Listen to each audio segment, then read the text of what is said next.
चलिए फिर स्टार्ट करते हैं।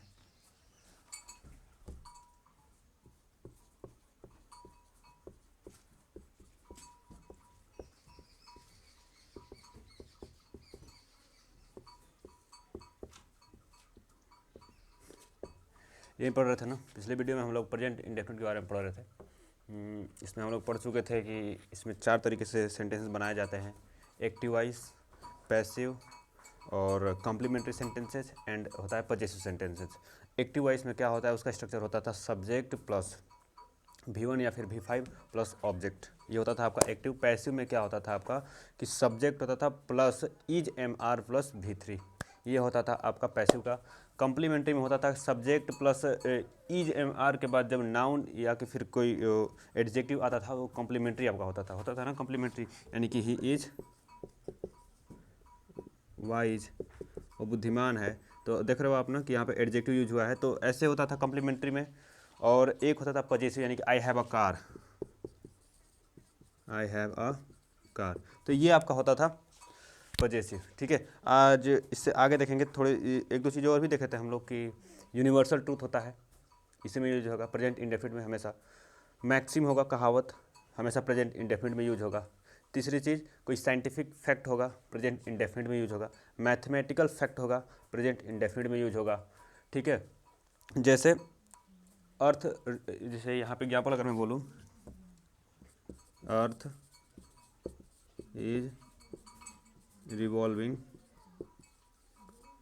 Around the sun, around the sun. आप मुझे ये बताओ, ये रिवॉल्विंग है ना, earth is revolving around the sun, ये एक साइंटिफिक फैक्ट है ना, यूनिवर्सल ट्रूथ है, ये भी बोल सकते हो आप। तो ये जो रिवॉल्विंग है ये नहीं होगा, रिवॉल्व्स हो जाएगा। ठीक है, इज भी हट जाएगा। ठीक है, earth revolves around the sun, ये होगा। ठीक है, तो यहाँ तक की बातें हम लोग कर चुके थे। ठीक है, आज इससे आगे की बात देखते हैं हम लोग। इसमें देखे थे ना 2 and 2 make 4 करके होता है। हम चलिए, हमारे पास सबसे पहले 2 सेंटेंसेस आते हैं, इसको देख लेते हैं कि कैसे बनाएंगे। देखिए, आई हैव नॉट मनी, देखिए आई have not money present indefinite में है ना। ठीक है, आई डू नॉट हैव मनी। ठीक है, अब ये दोनों सेंटेंस में अंतर क्या है, ठीक है, दोनों का मतलब क्या है, इसको थोड़ा समझ लीजिए। आई हैव नॉट मनी, अगर आप ये बोलते हो आई हैव नॉट मनी, इसका मतलब क्या है कि आपके पास पैसा अभी नहीं है, अभी नहीं है। ठीक है, अगर आप ये बोलते हो आई हैव नॉट मनी, यानी कि पैसा आपके पास अभी नहीं है, पहले था, अभी नहीं है। ये देखिए, आई डोंट हैव मनी, इसका मतलब ये हुआ कि आपके पास कभी नहीं था, कभी भी नहीं था। ठीक है, जैसे मैं बोलूँगा आई हैव नॉट मनी, यानी कि अभी आपके पास नहीं है। आई डोंट हैव मनी यानी कभी था ही नहीं पैसे। ठीक है, चलिए, तो ये पर्सपेक्टिव आपको थोड़ा सा समझना था, आप इसको लिख लीजिए। और ठीक है, जैसे एक एग्जांपल दे रहा हूँ, आप बताइएगा। क्वेश्चन ये है, आई एम पुअर। ठीक है, आई एम पुअर,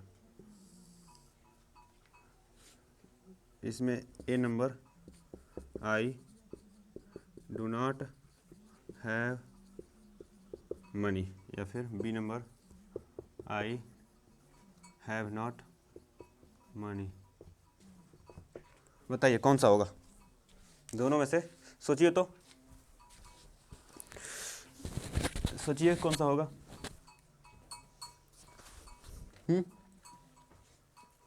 देखिए, आई एम पुअर, मैं गरीब हूँ, इसका मतलब मेरे पास पैसे कभी नहीं थे। ठीक है, यानी कि आई डोंट हैव मनी, आप ये यूज़ करोगे। बढ़िया, चलिए आगे की चीज़ देखते हैं हम लोग।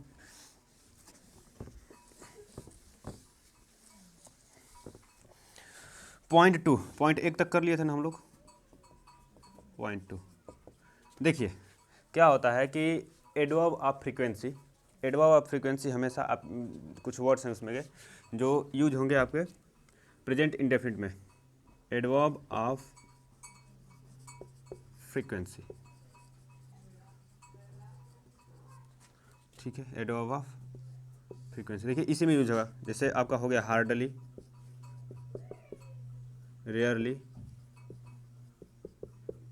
सेल्डम, ठीक है, स्कार्सली, इन सभी का मीनिंग होता है कभी कभार, कभी कभार, या फिर मुश्किल से, मुश्किल से। तो इनका मीनिंग होता है कभी कभार या कि फिर मुश्किल से। तो ये जो भी शब्द आएगा ना किसी सेंटेंस में, तो वो सेंटेंस आपका प्रेजेंट इंडेफिनिट में बनेगा। देख लीजिए कैसे। I hardly knowing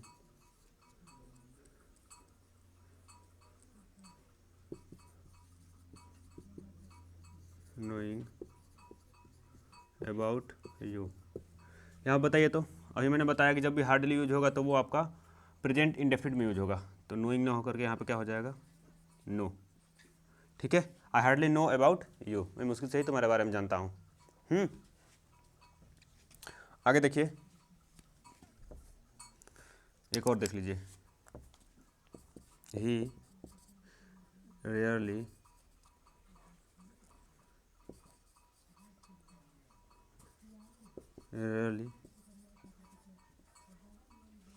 comes here, वो कभी कभार ही यहीं यहाँ आता है। जिससे इसका क्या मीनिंग निकलेगा, वो कभी कभार यहाँ आता, या फिर मुश्किल से ही यहाँ आता है। ठीक है, कभी कभार आता है। ठीक है, और ये जब एडो ऑफ फ्रीक्वेंसी होता है ना, हार्डली, रियरली, सेल्डम, इसका इन सब का मीनिंग होता है कभी कभार। ये जो वर्ड्स होते हैं ये आपके नेगेटिव व्यूज़ देते हैं। ठीक है, कोई भी सेंटेंस में अगर इनका यूज करोगे तो सेंटेंस एक तरफ से नेगेटिव टाइप का हो जाएगा। ठीक है सर, इनका जो सेंस होगा वो नेगेटिव होगा, ये हमको समझना है। चलिए आगे देखिए, इसको लिख लीजिए। इरेज कर रहा हूँ।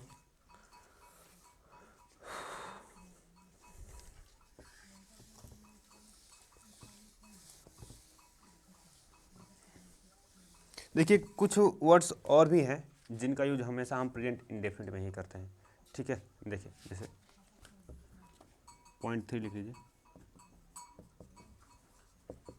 आपका हो जाएगा नेवर।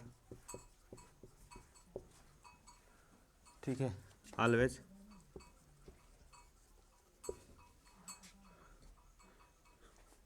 इट इज लगाइए, नेवर हो गया, ऑलवेज हो गया, एवरी डे,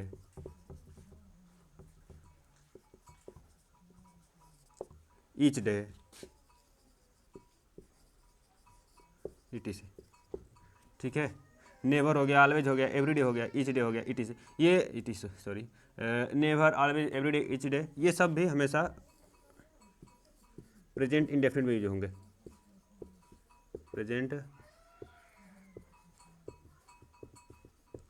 प्रेजेंट इंडेफिनिट में यूज होंगे। ठीक है, अब इनका यूज देखें हम लोग एग्जाम्पल से इसको समझते हैं थोड़ा सा। ठीक है, ये तो लिख रहे होंगे आप लोग, या फिर लिख लीजिए और आगे इसका एग्जाम्पल से समझ लेते हैं। कि एग्जाम्पल सबका देख लेंगे, आ जाएगा। बढ़िया। देखिए यहाँ पे, ही नेवर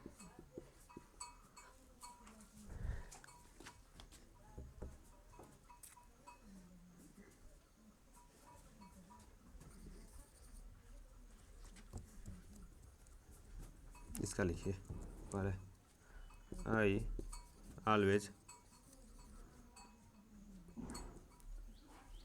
प्ले क्रिकेट, मैं हमेशा क्रिकेट खेलता हूँ। ठीक है, ये हो जाएगा। सेकंड देखिए, यू नेवर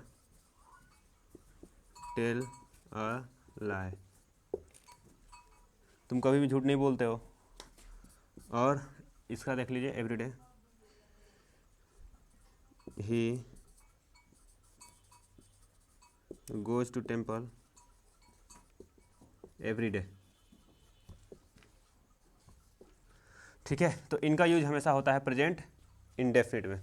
बढ़िया, इसको लिख लीजिए आप लोग।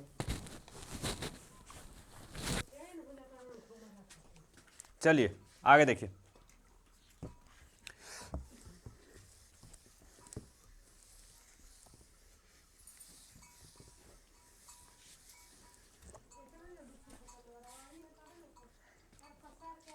देखिए अभी हमने देखा कि ऑलवेज का जो यूज होता है प्रेजेंट इंडेफिनिट में होता है। ऑलवेज के बारे में एक दो चीज़ और है, उसको हम लोग थोड़ा सा देख लें।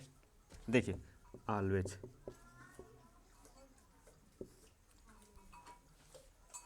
ये क्या है ना, जैसे मान लीजिए ये लिख दिया गया, he is always talking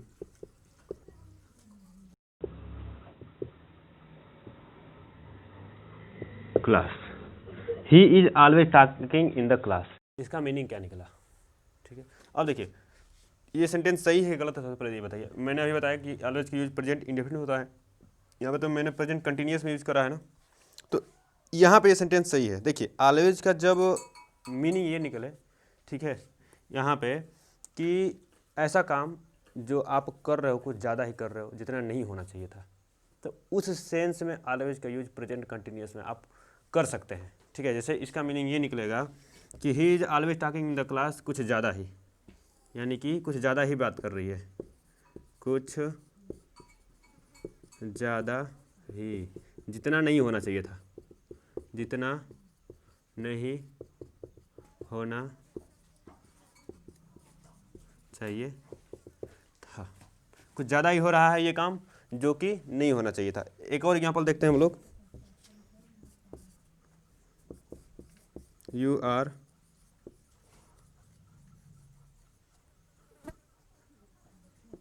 always playing cricket, you are always playing cricket, यानी कि कुछ ज़्यादा ही खेल रहे हो जितना कि तुम्हें नहीं खेलना चाहिए था। ठीक है, तो ऑलवेज वाला पर्सपेक्टिव आपको समझ में आ गया। तो ये था आपका प्रेजेंट इंडेफिनिट। ठीक है, और अगर मान लीजिए कोई पॉइंट ऐसे तो मैंने छोड़ा नहीं है, ठीक है, लेकिन जब हम इसका प्रैक्टिस करेंगे, ठीक है, तो आपको बहुत सारी चीज़ें जो भी आपको क्लियर नहीं हुई होंगी वो भी हो जाएंगी। ठीक है, इसका हम प्रैक्टिस करेंगे तो। ठीक है, तो ये था प्रेजेंट इंडेफिनिट। आगे देखते हैं हम लोग प्रेजेंट कंटिन्यूस को। चलिए हटा दें इसको। चलिए देखिए,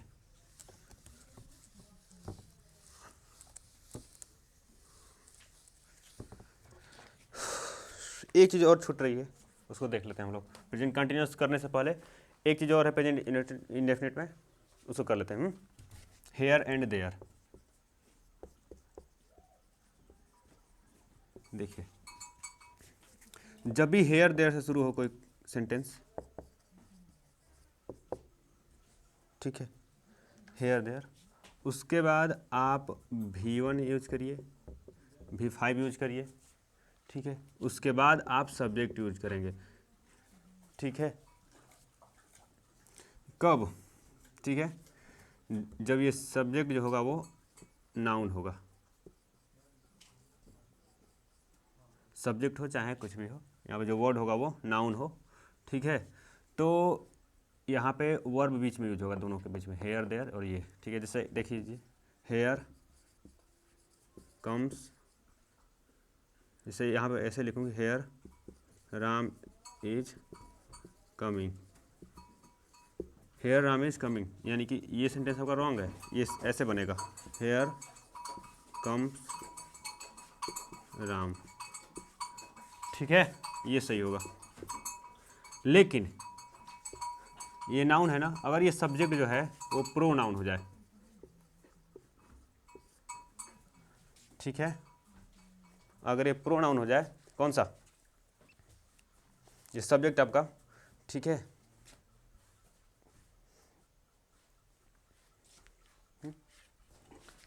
तब क्या करेंगे, इस राम की जगह पे ही लगा लीजिए। देखिए हेयर ही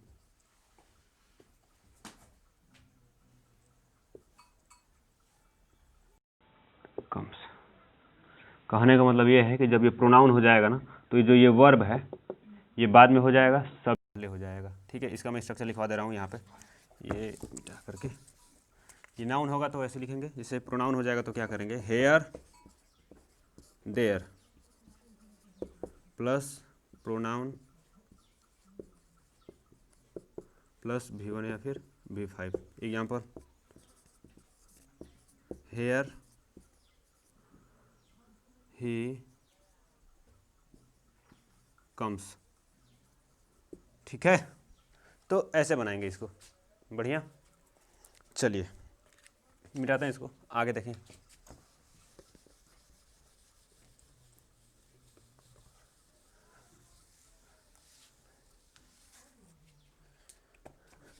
ये तो था प्रेजेंट आपका इंडेफिनिट। और प्रेजेंट कंटिन्यूस को थोड़ा सा देख लेते हैं।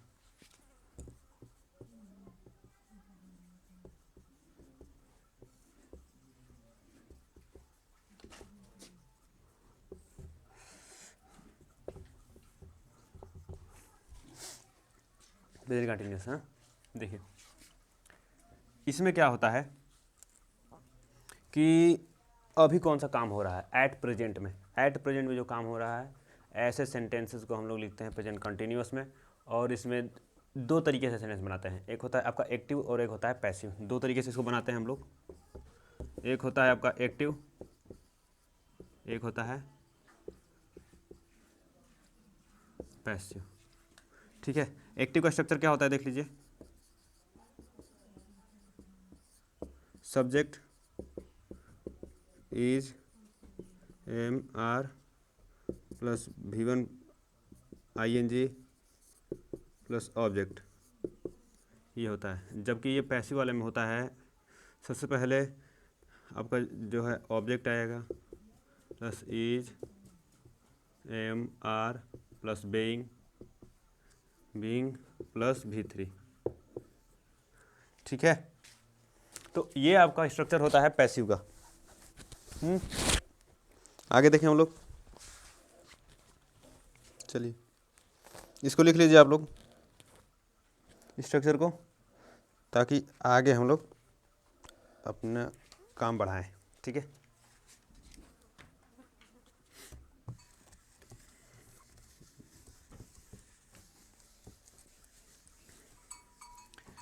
देखिए ही इज गोइंग, ये आपका क्या हो गया, सिंपल।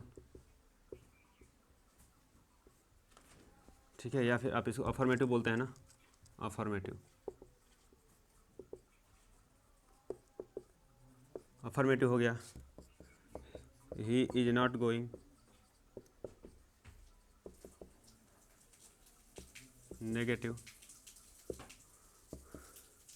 इज ही गोइंग,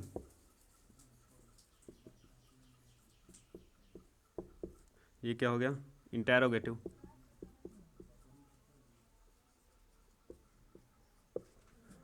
ठीक है, फिर हम ऐसे लिख दें, इज ही नॉट गोइंग, ये क्या हो जाएगा, इंटेरोनिगेटिव, है इंटेरोनिगेटिव। उसके बाद अगर हम ऐसे लिख दें कि वाई इज ही गोइंग, तो ये क्या हो जाएगा, डबल इंटेरोगेटिव। तो ये एक्टिव वॉइस में ऐसे सेंटेंस बनता है। सबसे पहले एक्टिव बनेगा आपका, नेगेटिव बनेगा, इंटेरोगेटिव, इंटेरोगेटिव नेगेटिव और डबल इंटेरोगेटिव। ठीक है, अब इसका पैसिव देख लेते हैं हम लोग। हाँ देखिए, ये अभी बेसिक चीज़ें हैं। प्रेजेंट कंटिन्यूस में भी जैसे प्रेजेंट में हमने बहुत सारी चीज़ देखी थी, मैक्सिम के बारे में, यूनिवर्सल ट्रूथ के बारे में, वैसे ही इसमें बहुत सारे वर्ड्स हैं जो स्पेशली इसी में यूज होते हैं, और कुछ वर्ड्स ऐसे हैं जो इनमें यूज ही नहीं कर सकते, तो उनके बारे में भी हम लोग देखेंगे। ठीक है, ये भी बेसिक चीज़ें हैं जो आप हमेशा से पढ़ते हो। ठीक है, स्कूल्स में भी और घर पे भी अपने खुद से ये सब चीज़ें समझ सकते हो, आप जानते भी हो ये सब चीज़ें। ठीक है, तो इसको लिख लीजिए या फिर आगे बढ़े हम लोग।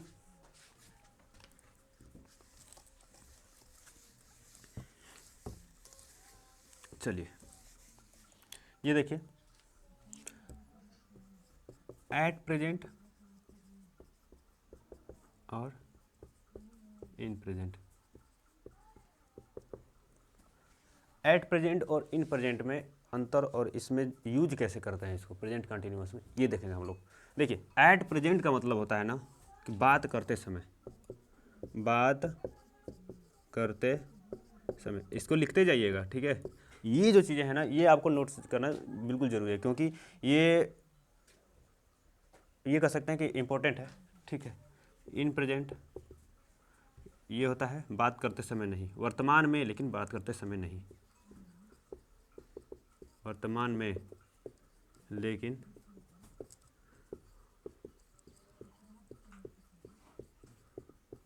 बात करते समय नहीं। इसका क्या मीनिंग हुआ, इसको हम एग्जाम्पल से समझेंगे तो अच्छे तरीके से समझ में आएगा। देखिए आई एम टॉकिंग, इसको टॉकिंग नहीं बोलते, टॉकिंग बोलते हैं। I am talking on phone, देखिए एट प्रेजेंट, देखिए I am talking on phone at present, मैं फ़ोन पे बात कर रहा हूँ इस समय, वर्तमान में बात करते समय, यानी कि मैं अभी फ़ोन पे बात कर रहा हूँ, ठीक है। अब देखिए इन प्रेजेंट का एग्जांपल देखते हैं।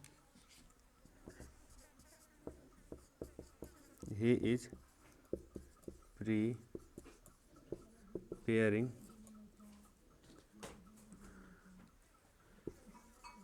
For annual exams.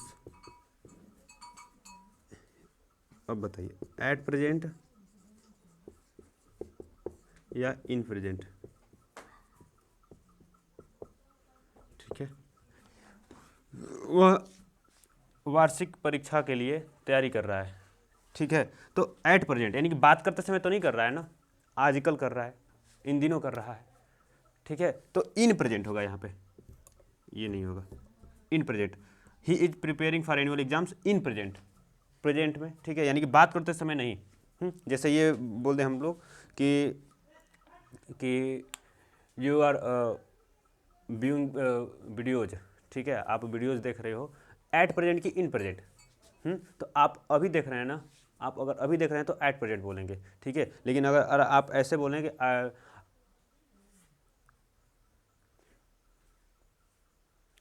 I am reading English in present की एट प्रेजेंट, आजकल मैं इंग्लिश पढ़ रहा हूँ, ठीक है। I am reading English at present की इन प्रेजेंट, यानी कि बात करते समय, तो मान लीजिए कोई आपसे पूछा तो आप उससे बात करते समय तो पढ़ नहीं रहे होंगे, ठीक है, आजकल पढ़ रहे होंगे, तो उस समय आप इन प्रेजेंट बोलेंगे, ठीक है। तो ये होता है डिफरेंस एट प्रेजेंट और इन प्रेजेंट में। उम्मीद है आपको समझ में आया होगा, आगे अगले वीडियो में करेंगे, ठीक है। Thank you.